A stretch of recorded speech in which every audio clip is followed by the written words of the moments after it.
February 10. ನಮ್ಮ ಅನುದಿನ ಆಹಾರ ಸೇವೆಗಳಿಂದ ತಮ್ಮೆಲ್ಲರಿಗೂ ಶುಭವಂದನೆಗಳು. ಇಂದಿನ ಶುಭ ಸಂದೇಶ, ದೇವರ ಮನೆಗೆ ಬನ್ನಿರಿ. ಕಾರೆನ್ ಹುವಾಂಗ್ ಅವರಿಂದ. ಇಂದಿನ ಸತ್ಯವೇದದ ಭಾಗ ಕೀರ್ತನೆಗಳು 91 ವಚನ 1 ಮತ್ತು 2 ಹಾಗೂ ವಚನ 14ರಿಂದ 16ರವರೆಗೆ. ಪರಾತ್ಪರನ ಮರೆಹೊಕ್ಕಿರುವವನು ಸರ್ವಶಕ್ತನ ಆಶ್ರಯದಲ್ಲಿ ಸುರಕ್ಷಿತನಾಗಿರುವನು. ನಾನು ಯೆಹೋವನಿಗೆ, ನೀನೇ ನನ್ನ ಶರಣನು, ನನ್ನ ದುರ್ಗವು, ನಾನು ಭರವಸವಿಟ್ಟಿರುವ ನನ್ನ ದೇವರು ಎಂದು ಹೇಳುವೆನು. ಅವನು ನನ್ನಲ್ಲಿ ಆಸಕ್ತನಾಗಿರುವುದರಿಂದ ಅವನನ್ನು ರಕ್ಷಿಸುವೆನು. ನನ್ನ ನಾಮವನ್ನು ಅರಿತವನಾಗಿರುವುದರಿಂದ ಅವನನ್ನು ಉದ್ಧರಿಸುವೆನು. ಅವನು ನನಗೆ ಮೊರೆಯಿಡುವಾಗ ಸದುತ್ತರವನ್ನು ದಯಪಾಲಿಸುವೆನು. ಇಕ್ಕಟ್ಟಿನಲ್ಲಿ ಹತ್ತಿರವಿದ್ದು ಅವನನ್ನು ತಪ್ಪಿಸಿ ಘನಪಡಿಸುವೆನು. ದೀರ್ಘಾಯುಷ್ಯವನ್ನು ಅನುಗ್ರಹಿಸಿ ಅವನನ್ನು ತೃಪ್ತಿಪಡಿಸುವೆನು. ನನ್ನ ವಿಶೇಷವಾದ ರಕ್ಷಣೆಯನ್ನು ತೋರಿಸುವೆನು. ಮುಖ್ಯ ವಚನ, ನೀನೇ ನನ್ನ ಶರಣನು, ನನ್ನ ದುರ್ಗವು, ನಾನು ಭರವಸವಿಟ್ಟಿರುವ ನನ್ನ ದೇವರು. ಕೀರ್ತನೆ 91 ವಚನ 2. ಒಂದು ದಿನ ಸಂಜೆ ನಾನು ನನ್ನ ಮನೆಯ ಪಕ್ಕದ ನೂತನ ಕಟ್ಟಡ ನಿರ್ಮಾಣದ ಪ್ರದೇಶದಲ್ಲಿ ವಾಕಿಂಗಿಗೆ ಹೋಗುತ್ತಿದ್ದಾಗ ಒಂದು ಬಡಕಲು ಬೆಕ್ಕಿನ ಮರಿಯೊಂದು ಮಿಯಾವ್ ಎನ್ನುತ್ತಾ ನನ್ನ ಮನೆಯವರೆಗೂ ಹಿಂಬಾಲಿಸಿತು.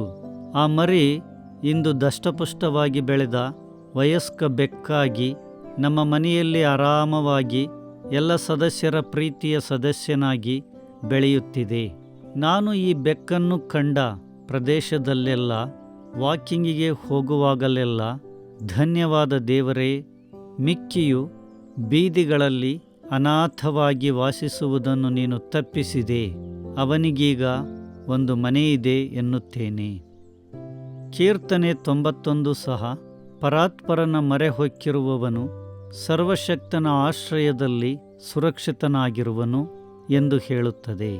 ಇಲ್ಲಿ ಆಶ್ರಯ ಎಂಬ ಇಬ್ರಿಯ ಪದದ ಅರ್ಥ ನೆಲೆಯಾಗಿರುವುದು, ಶಾಶ್ವತವಾಗಿ ಇರುವುದು ಎಂದರ್ಥ.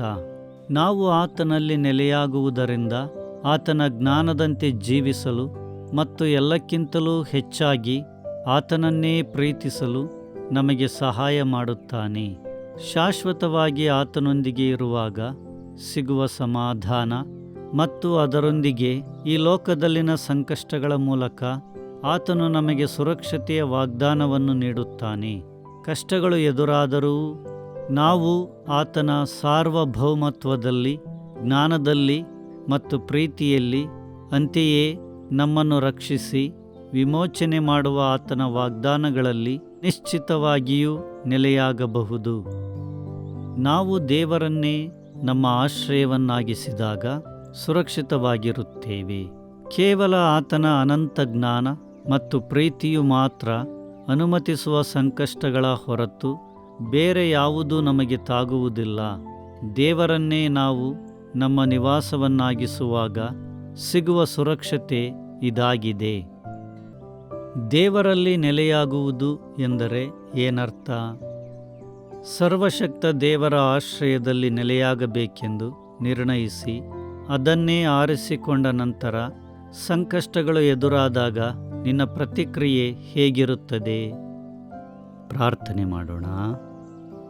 ಸ್ವರ್ಗೀಯ ತಂದೆಯೇ, ನಿನ್ನಲ್ಲಿ ನಾನೊಂದು ಆಶ್ರಯವನ್ನು ಕಂಡುಕೊಂಡದ್ದಕ್ಕಾಗಿ ನಿನಗೆ ಧನ್ಯವಾದಗಳು. ಆಮೇನ್.